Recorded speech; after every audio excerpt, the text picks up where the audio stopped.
यशोदा मैया घर घर में देखने गई कि ये गोपी अपने माखन में ऐसा क्या मिलाती हैं कि मेरा लाला अपने घर के माखन को छोड़ के इनके घर के माखन की चोरी करता है, इनकी डांट फटकार सुनता है और फिर भी उस माखन का भोग लगाता है। देखा यानी यानी गीतानि तदबाल चरितान च ददने मंथने काले स्मरन्तान्यगायत स्मरन्ति तान्यगायत। यशोदा मैया ने देखा कि वो अपने घर का काम करते करते भी बस लाला का चिंतन कर रही हैं, उसी का भजन कर रही हैं। और पता है जब दूध दोहती, दूध निकालती गाय का, तो सोचती कि इस दूध को गर्म करके रखूंगी, हो सकता है लाला इसका भोग लगाने आए। जब दही जमाती तो चिंतन करती कि दही जमाऊंगी लाला के लिए, हो सकता है उसका भोग लग जाए। मक्खन बनाती तो सोचती कि इस मक्खन को ऊपर ही रखूंगी, हो सकता है आज आके भोग लगा दे। और सज्जनों, हम अपने घर के काम करते हैं ना, तो अपने संबंधियों के समर्पित करके करते हैं। और गोपियां जो भी काम करती थी सारा काम परमात्मा के लिए करती थी, उसी को समर्पित करती थी। यशोदा मैया देख के आई, और अब तक तो यशोदा मैया अपने घर की जो सेविका थी, दासी थी, उन पे मक्खन निकलवाती थी। पर आज यशोदा मैया ने कहा, गोपियों बाहर का काम तुम किया करो और अपने लाला के लिए मक्खन तो मैं स्वयं अपने हाथों से निकालूंगी। कल बात हुई थी ना, खेती पाती बीनती और घोड़े का तंग, अपने हाथ सवालिए चाहे लाख लोग हों संग। प्यारे, संतों की सेवा, ठाकुर जी की सेवा ये अपने हाथों से करते हैं तभी फल देती है, दूसरों पे करवाने से फल नहीं मिलता। यशोदा मैया ने स्वयं मक्खन बनाना शुरू किया। और एक दिन ठाकुर जी निकल के जा रहे थे तो एक गोपी प्रार्थना कर रही थी, बोले हे भगवान, ये लाला सबके घर पे जाता है पर मेरे घर आज तक भोग लगाने नहीं आया। और गोपियां जानती थी कि इसको जब सच्चे दिल से कोई बुलाता है तो ये जरूर आता है। उसने घर का दरवाजा खोल के रखा और छीके पे मक्खन रख दिया और खुद छिपके खड़ी हो गई। देख रही थी कि लाला आएगा तो मैं दर्शन करूंगी, ये चोरी कैसे करता है। ठाकुर जी ने देखा दरवाजा खुला है, घर में कोई नहीं है और मक्खन भी रखा है छींके पे। सब ग्वाल वालों को बुला लिया, बोले आ जाओ सब, घर खाली है, कोई टेंशन वाली बात नहीं है। सब दौड़ के आए। ठाकुर जी ने एक ग्वाल से कहा कि चल घोड़ा बन।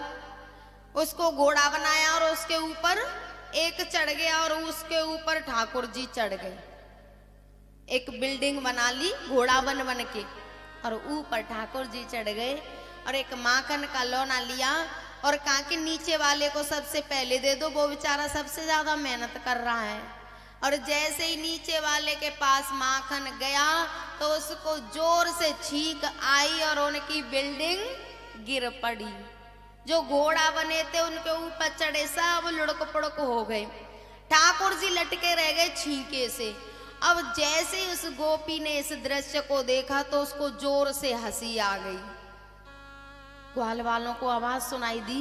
एक ग्वाल बोला कि इस घर में कोई है, दूसरा बोला चलो भागो, तीसरा बोला कि वो सरदार जी तो ऊपर लटके हैं। उसने कहा कि पहले तय हो गया था कि जब अपने जान पे आ पड़े तो अपने अपने प्राण बचा के भागना, सरदार जाने उसका काम जाने, हम भाग लो। सब ग्वाल वाल भाग गए और वो लटके रह गए छींके से। गोपी निकल के आई, बोले और साहूकार साहब क्या कर रहे हो? बोले कुछ नहीं गोपी, पहले उतार तब बात करना। बोले नहीं बता तो सही तू क्या कर रहा है? अरे गोपी बहुत देर हो गई, हाथों में दर्द हो रहा है, पहले नीचे उतार। गोपी ने नीचे उतारा। हाँ लाला, तो तू क्या कर रहा था? गोपी सांची सांची बताऊं? बोले हाँ। बोले तेरे माखन में चींटियां हो गई थी, उनको बीन रहा था। और तेरे मुंह पे माखन कैसे लग गया? अरे गोपी, मैं चींटियों को बीन रहा था और मुंह पे खुजली हुई तो मक्खन के हाथ से ही खुजला लिया, इसलिए माखन लग गया है। गोपी ने कहा चल, तेरी मैया कभी विश्वास नहीं करती है ना, ये कहती है कि मेरे लाला को रंगे हाथों पकड़ के लाओ और जितना चाहोगी उतना माखन मैं आपको दूंगी। आज तू रंगे हाथों पकड़ा गया है, चल तेरी मैया के पास लेके चलूं। लाला ने कहा गोपी मान जा, रहने दे, छोड़ दे। बोले आज नहीं छोड़ूंगी। बोले ठीक है, तो ले चल।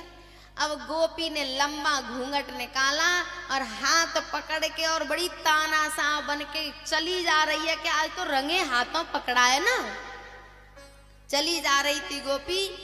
रास्ते में ठाकुर जी ने कहा गोपी, तेरे ऐसे मोटे मोटे हाथ हैं और तू घर का काम करती है तो तेरे हाथ टाइट भी हो गए हैं, और मेरा ऐसा कोमल सा हाथ है, मेरे हाथ में दर्द होने लग गया, कम से कम हाथ तो बदल ले।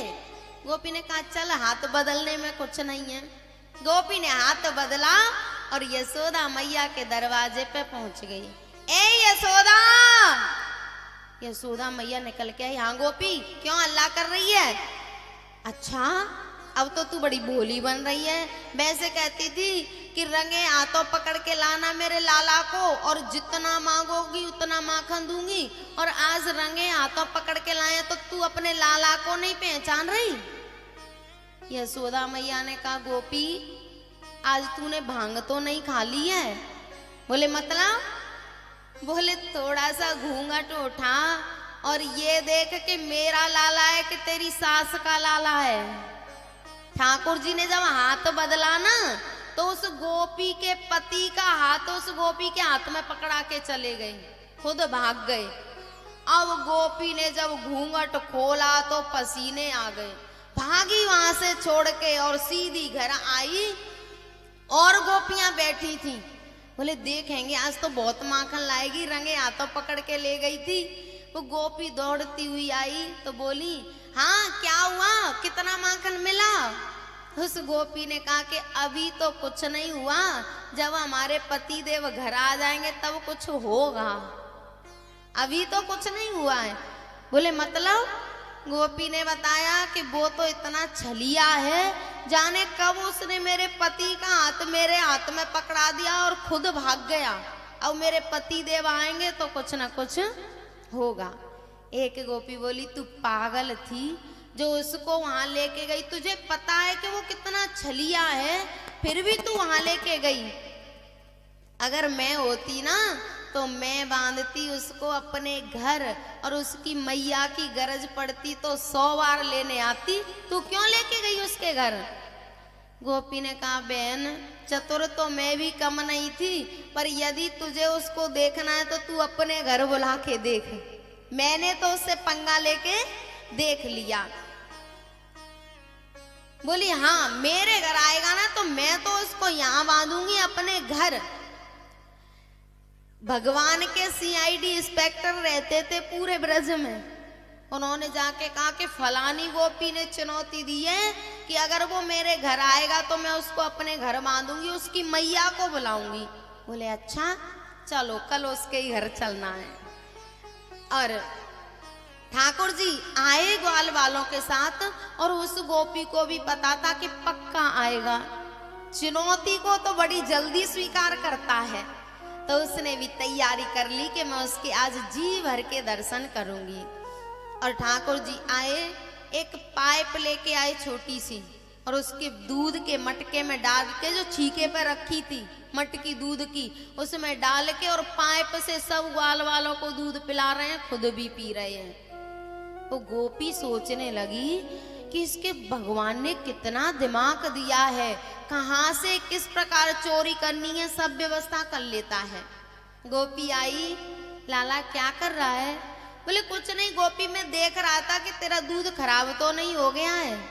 अच्छा तूने ही सारे ब्रज के दूध का ठेका ले लिया है? बोले अब देख गोपी, तू बहुत नंबर 1 की झूठी है।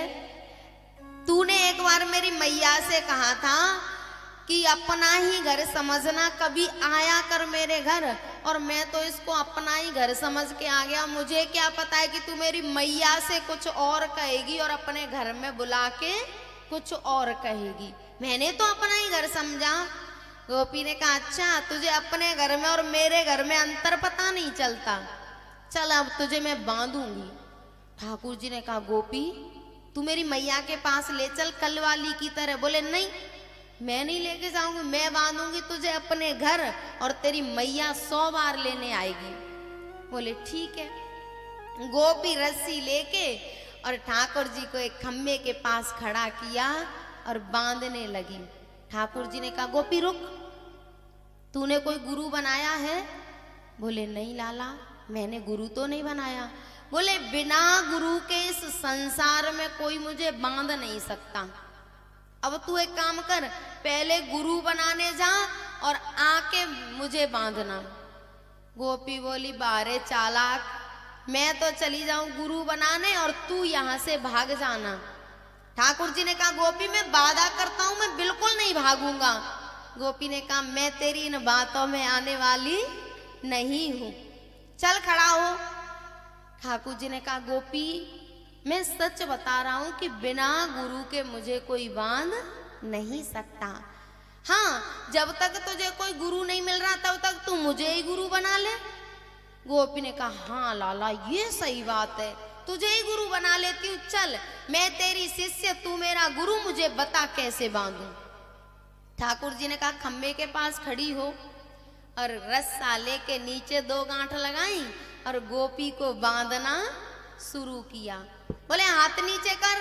गोपी ने दोनों हाथ सीधे कर लिए और लपेटते गए, ऊपर जाके 2 गांठ लगा दी। गोपी सीख गई? बोले हाँ लाला सीख गई, इसमें क्या है, इसके लिए तू मुझे गुरु बनाने भेज रहा था। 2 गांठ नीचे लगानी है, लपेटते जाना है, ऊपर 2 गांठ लगानी है।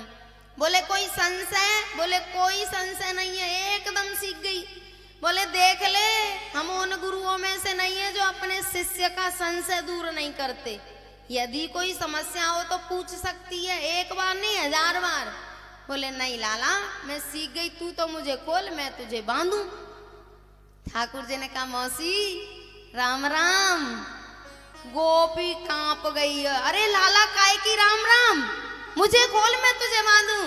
बोले गोपी मेरे गुरुजी ने तो बांधना सिखाया है, खोलना नहीं सिखाया। और जैसे ही ठाकुर जी चले तो गोपी रोने लग गई। लाला इस दुनिया में मुंह कैसे दिखाऊंगी, लोग कैसी कैसी बातें करेंगे, क्या क्या कहेंगे, मुझे खोल दे। ठाकुर जी ने कहा गोपी मैं तो यही चाहता हूं कि मेरे भक्त की ये दुनिया उल्टी सीधी बातें करे। क्यों? ठाकुर जी ने कहा जब तक भगत की होए नहासी, जब तक भगत की होए नहासी, तब तक भगती होए न साची, तब तक भगती होए न साची।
हम भगवान के पंडाल में नाचने लग गए तो दुनिया क्या कहेगी? दुनिया सबसे बड़ा रोग क्या कहेंगे लोग। पर प्यारे दुनिया तो कुछ ना कुछ कहेगी। और हाँ, अगर ये हमारी प्रशंसा करेगी, बड़ाई करेगी तो पापों को पुण्यों को खाएगी। प्रशंसा से, बड़ाई से हमारे पुण्य नष्ट होंगे, और कम से कम बुराई करेगी तो हमारे पाप तो नष्ट होंगे, कम से कम हम हल्के तो होंगे। जब तक भगत की होए नहासी, जब तक भगत की होए नहासी, तब तक भगती होए न साची, तब तक भगती होए न साची। गोपी, मेरे गुरु ने मुझे बांधना सिखाया है, खोलना नहीं सिखाया। और मैं जिसको एक बार अपने बंधन में बांध लेता हूँ फिर उसको खोलता नहीं हूँ। भगवान इस संसार की तरह थोड़े ही हैं जो बांध लेते हैं और फिर खोल देते हैं। बांधते हैं तो समाज को, दुनिया को पता चलता है, लेकिन जब खोलते हैं तो चुपचाप खोल देते हैं, किसी को बताते नहीं हैं। भगवान संसार की तरह नहीं है। ठाकुर जी घर पहुंचे और यशोदा मैया गुस्से में बैठी थी। यशोदा मैया ने कहा आज इस लाला को आने दो, इसको मैं देखूंगी। ठाकुर जी आए तो मैया गुस्से में बैठी। लाला इधर आ। हाँ मैया, तूने मेरी नाक कटवा के रख दी है पूरे ब्रज में। मैं किसी को मुंह दिखाने लायक नहीं हूँ। मेरे घर में दूध दही माखन की क्या कमी है? तू चोरी कर कर के खाता है और इन गोपियों पे मुझसे ताने दिलवाता है। मुझे उल्टा सीधा कहती है गोपी कि तेरा लाला हमारे यहाँ चोरी करने आता है। ठाकुर जी ने कहा मैया मैं सही कह रहा हूँ। जब मैं घर से निकलता हूँ ना तो ये गोपियाँ मुझे जबरदस्ती बुलाती हैं। अरे मैया मैं तुझे क्या बताऊँ, ये अपने घर का काम करवाती हैं और थोड़ा सा माखन खाने को देती हैं और दर्शन करने के बहाने बार बार आके तेरे पास शिकायत करती हैं। ये गोपियाँ मैया के पास शिकायत लेके नहीं जाती थी, लाला को पिटवाना नहीं चाहती थी, डांट पड़वाना नहीं चाहती थी। जब घर में मन नहीं लगता तो जाती थी शिकायत के बहाने के एक बार उसके दर्शन तो हो जाएंगे। एक भक्त हुए हैं ब्रज में, हरिदास। हरिदास भक्त हुए हैं तो वो हमेशा करते थे हरि बोल हरि बोल। और उस समय पर यवनों का शासन था, तो जैसे ही वो हरि बोल बोलते ना तो उनको पकड़ के ले जाते, चौड़ाए पे खड़ा करके कोड़े लगाते और कोड़े लगाते और वो कोड़ा पड़ता वैसे ही कहते हरि बोल।